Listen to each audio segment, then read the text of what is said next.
देवदूत आया, लेकिन चिंता में पड़ गया, क्योंकि 3 छोटी छोटी लड़कियां, जुड़वां, एक अभी भी उस मृत स्त्री के स्तन से लगी हैं। एक चीख रही है, पुकार रही है, एक रोते रोते सो गई है, उसके आंसू उसकी आंखों के पास सूख गए हैं। 3 छोटी जुड़वां बच्चियां और स्त्री मर गई हैं, और कोई देखने वाला नहीं है। पति पहले मर चुका है, परिवार में और कोई भी नहीं है। इन 3 छोटी बच्चियों का क्या होगा? उस देवदूत को यह ख्याल आ गया तो वह खाली हाथ वापस लौट गया। उसने जाकर मृत्यु के देवता यमराज को कहा कि मैं न ला सका, मुझे क्षमा करें, लेकिन आपको स्थिति का पता ही नहीं है। 3 जुड़वां बच्चियां हैं, छोटी छोटी, दूध पीती। एक अभी भी मृत स्तन से लगी है, एक रोते रोते सो गई है, दूसरी अभी चीख पुकार रही है। हृदय मेरा ला न सका। क्या यह नहीं हो सकता कि इस स्त्री को कुछ दिन और जीवन के दे दिए जाएं? कम से कम लड़कियां थोड़ी बड़ी हो जाएं, और कोई देखने वाला नहीं है। मृत्यु के देवता ने कहा, तो तू फिर समझदार हो गया। उससे ज्यादा जिसकी मर्जी से मौत होती है, जिसकी मर्जी से जीवन होता है, तो तूने पहला पाप कर दिया, और इसकी तुझे सजा मिलेगी। और सजा यह है कि तुझे पृथ्वी पर चले जाना पड़ेगा, और जब तक तू 3 बार न हंस लेगा अपनी मूर्खता पर, तब तक वापस न आ सकेगा। इसे थोड़ा समझना। 3 बार न हंस लेगा अपनी मूर्खता पर, क्योंकि दूसरे की मूर्खता पर तो अहंकार हंसता है।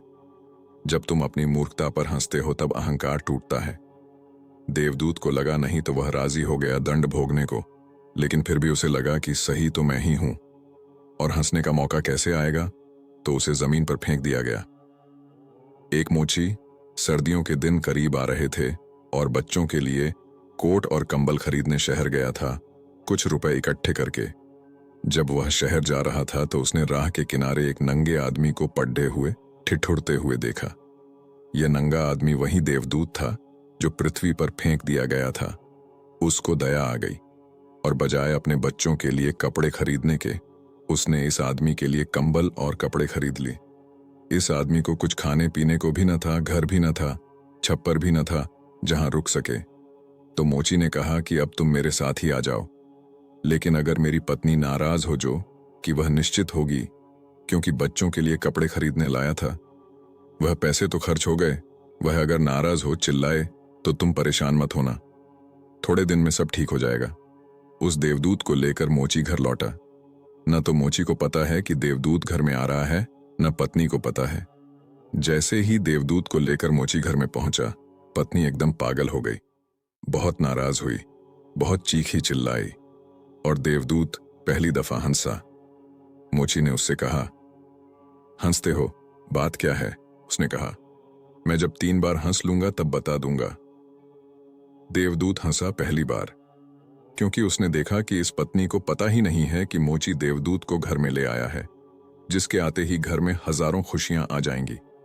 लेकिन आदमी देख ही कितनी दूर तक सकता है। पत्नी तो इतना ही देख पा रही है कि एक कंबल और बच्चों के कपड़े नहीं बचे। जो खो गया है वह देख पा रही है, जो मिला है उसका उसे अंदाज ही नहीं है। मुफ्त घर में देवदूत आ गया है, जिसके आते ही हजारों खुशियों के द्वार खुल जाएंगे। तो देवदूत हंसा। उसे लगा अपनी मूर्खता, क्योंकि यह पत्नी भी नहीं देख पा रही है कि क्या घट रहा है। जल्दी ही, क्योंकि वह देवदूत था, 7 दिन में ही उसने मोची का सब काम सीख लिया, और उसके जूते इतने प्रसिद्ध हो गए कि मोची महीनों के भीतर धनी होने लगा। आधा साल होते होते तो उसकी ख्याति सारे लोक में पहुंच गई कि उस जैसा जूते बनाने वाला कोई भी नहीं, क्योंकि वह जूते देवदूत बनाता था। सम्राटों के जूते वहां बनने लगे, धन अपरंपार बरसने लगा। एक दिन सम्राट का आदमी आया और उसने कहा कि यह चमड़ा बहुत कीमती है, आसानी से मिलता नहीं, कोई भूल चूक नहीं करना। जूते ठीक इस तरह के बनने हैं, और ध्यान रखना जूते बनाने हैं, स्लीपर नहीं, क्योंकि रूस में जब कोई आदमी मर जाता है तब उसको स्लीपर पहनाकर मरघट तक ले जाते हैं। मोची ने भी देवदूत को कहा कि स्लीपर मत बना देना, जूते बनाने हैं, स्पष्ट आज्ञा है, और चमड़ा इतना ही है। अगर गड़बड़ हो गई तो हम मुसीबत में फंसेंगे। लेकिन फिर भी देवदूत ने स्लीपर ही बनाए। जब मोची ने देखे कि स्लीपर बने हैं तो वह क्रोध से आग बबूला हो गया। वह लकड़ी उठाकर उसको मारने को तैयार हो गया कि तू हमारी फांसी लगवा देगा, और तुझे बार बार कहा था कि स्लीपर बनाने ही नहीं है, फिर स्लीपर किस लिए? देवदूत फिर खिलखिलाकर हंसा। तभी आदमी सम्राट के घर से भागा हुआ आया। उसने कहा, जूते मत बनाना, स्लीपर बनाना, क्योंकि सम्राट की मृत्यु हो गई है। भविष्य अज्ञात है, सिवाय उसके और किसी को झात नहीं, और आदमी तो अतीत के आधार पर निर्णय लेता है। सम्राट जिंदा था तो जूते चाहिए थे, मर गया तो स्लीपर चाहिए। तब वह मोची उसके पैर पकड़कर माफी मांगने लगा कि मुझे माफ कर दे, मैंने तुझे मारा। पर उसने कहा, कोई हर्ज नहीं, मैं अपना दंड भोग रहा हूं। लेकिन वह हंसा आज दोबारा। मोची ने फिर पूछा कि हंसी का कारण? उसने कहा कि जब मैं 3 बार हंस लूं। दोबारा हंसा इसलिए कि भविष्य हमें झात नहीं है, इसलिए हम आकांक्षाएं करते हैं जो कि व्यर्थ हैं। हम अभीप्साएं करते हैं जो कि कभी पूरी न होंगी। हम मांगते हैं जो कभी नहीं घटेगा, क्योंकि कुछ और ही घटना तय है। हमसे बिना पूछे हमारी नियति घूम रही है और हम व्यर्थ ही बीच में शोरगुल मचाते हैं। चाहिए स्लीपर और हम जूते बनवाते हैं। मरने का वक्त करीब आ रहा है और जिंदगी का हम आयोजन करते हैं। तो देवदूत को लगा कि वे बच्चियां, मुझे क्या पता भविष्य उनका क्या होने वाला है। मैं नाहक बीच में आया। और तीसरी घटना घटी कि एक दिन 3 जवान लड़कियां आईं। उन तीनों की शादी हो रही थी और उन तीनों ने जूतों के आर्डर दिए कि उनके लिए जूते बनाए जाएं। एक बूढ़ी महिला उनके साथ आई थी जो बड़ी धनी थी। देवदूत पहचान गया, ये वे ही 3 लड़कियां हैं जिनको वह मृत मां के पास छोड़ गया था और जिनकी वजह से वह दंड भोग रहा है। वे सब स्वस्थ हैं, सुंदर हैं। उसने पूछा कि क्या हुआ, ये बूढ़ी औरत कौन है? उस बूढ़ी औरत ने कहा कि ये मेरी पड़ोसिन की लड़कियां हैं। गरीब औरत थी, उसके शरीर में दूध भी न था, उसके पास पैसे लत्ते भी नहीं थे, और 3 बच्चे जुड़वा। वह इन्हीं को दूध पिलाते पिलाते मर गई।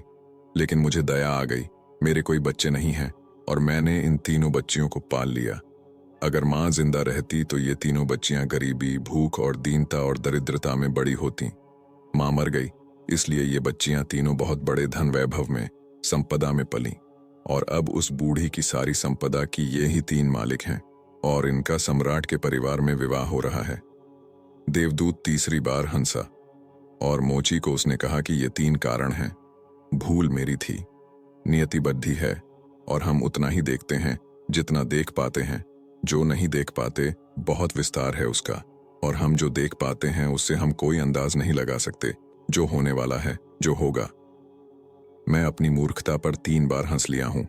अब मेरा दंड पूरा हो गया और अब मैं जाता हूं। जो प्रभु करते हैं अच्छे के लिए करते हैं। विशेष विधि का विधान जीवात्माओं के कल्याण के लिए बना है। ईश्वर दयालु है। आपके ऐसे विश्वास एवं मान्यताओं को गति तभी मिलती है जब आप दूसरों के प्रति दया का भाव रखते हैं, क्योंकि जो आप बोते हैं वही आप काटेंगे। Reaping what you sow. सृष्टि में घट रही घटनाओं पर आपको चिंतित होने की आवश्यकता नहीं है। आवश्यकता है अपने कर्तव्यों के पालन की और नेक विचारों से जीवन जीने की। यह तभी संभव है जब आपका जीव, इमोशंस यानी मन, सात्विक अन्न से बना हो एवं सुविचारों का उत्पादन करता हो। भवसागर से पार होने के लिए मनुष्य शरीर रूपी सुंदर नौका मिल गई है। सतर्क रहो, कहीं ऐसा ना हो कि वासना की भंवर में पड़कर नौका डूब जाए। स्वयं कमाओ, स्वयं खाओ, यह प्रकृति है जिसको रजोगुण कहते हैं। दूसरा कमाए, तुम छीन कर खाओ, यह विकृति है, यह तमोगुण कहलाता है। स्वयं कमाओ, सबको खिलाओ, यह देविक संस्कृति है, यह सतोगुण कहलाता है। देविक प्रवृत्तियों को धारण करे तभी आप देवलोक पाने के अधिकारी बनेंगे। हमेशा ध्यान में रखिए, आप एक शुद्ध चेतना है, यानी स्व ऊर्जा से प्रकाशित आत्मा। माया अर्थात अज्ञान ने आपकी आत्मा के शुद्ध स्वरूप को छीन रखा है। अतः माया अर्थात अज्ञान से पीछा छुड़ाइए और शुद्ध चेतना को प्राप्त कर परमानंद का सुख भोगिए। पंडित जी, आप मुझे मृत्यु के देवता यमराज ने अपने एक दूत